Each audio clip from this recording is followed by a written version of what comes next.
سه.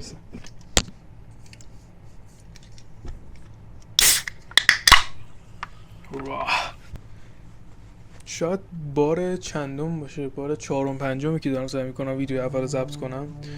اولش که برنامه این بود که کلن با یه موضوع دیگه بخوام شروع کنم این سری ویدیو رو. میخواستم در مورد فرق مثلا اینستا و یوتیوب و اون بی‌حوصله بودنه تو طول روز، یا اون انرژی نداشتنه، یا اون بی صبر بودنه و از این داستانا رو بخوام دربارش حرف بزنم. بعد بار اول موضوعشو داشتم حرف زدم، به مشکلی دوربین خوردم، قطع شد، تموم شد. بار دوم نشستم حرف زدم و دیدم که واقعا نمیتونم دربارش حرف بزنم و اصلا مغزم اجازه نمیده بخوام در مورد همچین چیزای عادی حرف بزنم. تا یه جایی که حرف زدم یه گوشه خیره شدم و بعد 5 دقیقه 10 دقیقه پا شدم دوربین رو قطعی هم رفتم کلا. یه بارم دوباره دقیقا همین جوری که الان میخوام حرف بزنم حرف زدم و دیدم که دیگه زیادی خشک و عصبانی و جدیم. میخواستم که این فضا رو نداشته باشم، واسه همین گفتم که شاید یه بار دیگه بگیرم، شاید یکم آرومتر و شاید یه ذره دوستانه تر باشه مسئله. در کل چیزی که هست اینه که هممون جون نداریم، هممون خسته ایم، هممون بی انرژیم، هممون دوران سختی گذروندیم و میگذرونیم و هم ناامیدیم هم پریشونیم. و خب خیلی ها تو این پریشونی و تو این خستگی کارشون انجام میدن، میرن جلو، سعی میکنن حالا دیگران رو خوب کنن، سعی میکنن برگردن به اون زندگی که داشتن که حالا ما میگیم زندگی عادی، ولی به طور عادی، ولی در واقع اصلا زندگی عادی نیست. یعنی اصلا نمیتونیم به زندگی که داریم میکنیم بگیم عادی. ولی خب سعی میکنم برگردم. ولی خیلی از ماها اگه میخوایم یه چیزی استارت بزنیم و برنامه‌اش داشتیم استارت بزنیم، واقعا واسه گیر میکنیم و نه حوصله‌شو داریم، نه اعصابشو داریم و نه انرژیشو داریم. ولی خب دیدم که اینم خیلی موضوع خوبیه که بخوایم دربارش حرف بزنیم. این که دوران سختی رو گذروندیم و بار اولمون نیست و خب بازم هر چقدر هم تکرار بشه فرامون تکراری نمیشه و بار اول نیست، بار آخرم امیدواریم که باشه.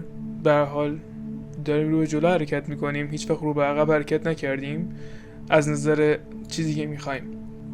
و به هر حال هر چقدرم خوب باشه یا بد باشه حالمون خوب نیست، سختی زیادی کشیدیم، درد زیادی کشیدیم، روی به اعصابمون زیاد فشار اومده، خیلی دوران بدی رو گذروندیم و میگذرونیم.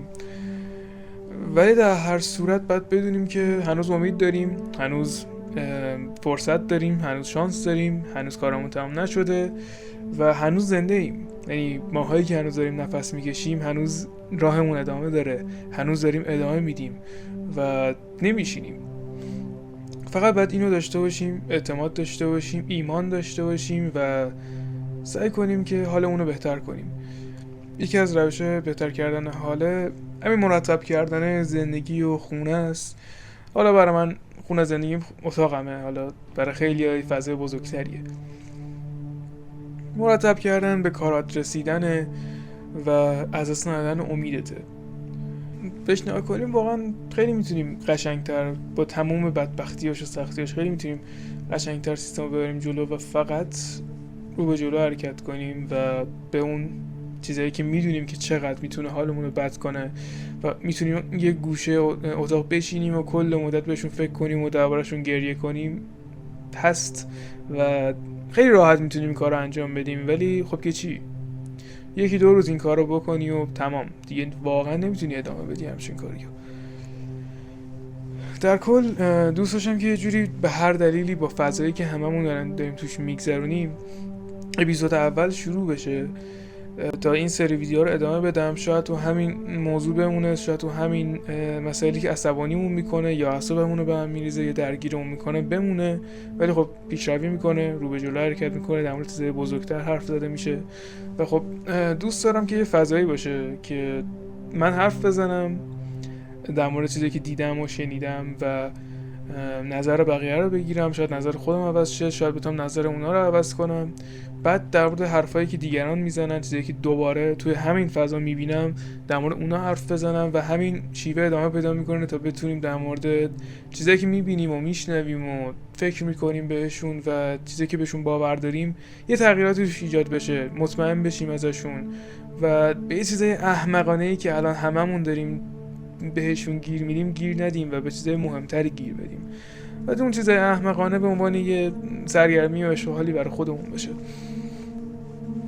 واسه همین گفتم که با هر شیوهی که شده استارت این سریو بزنم تا به هر حال بتونیم این ارتباطه رو بگیریم، این درکه رو به هم دیگه بدیم و شاید بتونم این که من اینجا هستم و مثل خودتونم و امید هنوز تو وجودم هست، شاید این کمک کنه به دیگران که اونا هم بتونن امید رو توی وجودشون نگه دارن.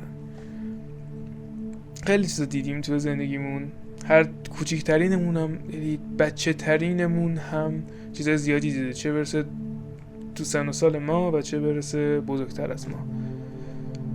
اما به امید روزای بهتر دفعه قبلی خیلی طولانی حرف زدم و دیدم که واقعا زیادیه و خیلی تیک و کنایه هم زدم. گفتم که هدف که امید داشتن و حال خوب بودن است. اگه بخوایم هی به این چیزا گیر بدیم و سیخونک بزنیم بدتر بیشتر بهش فکر میکنیم حالمون بدتر میشه.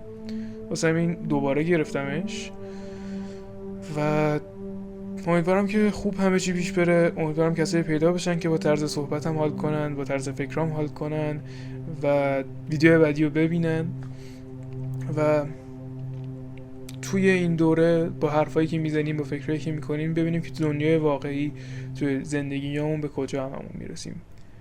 با امید روزای بهتر. زنده باد ایران.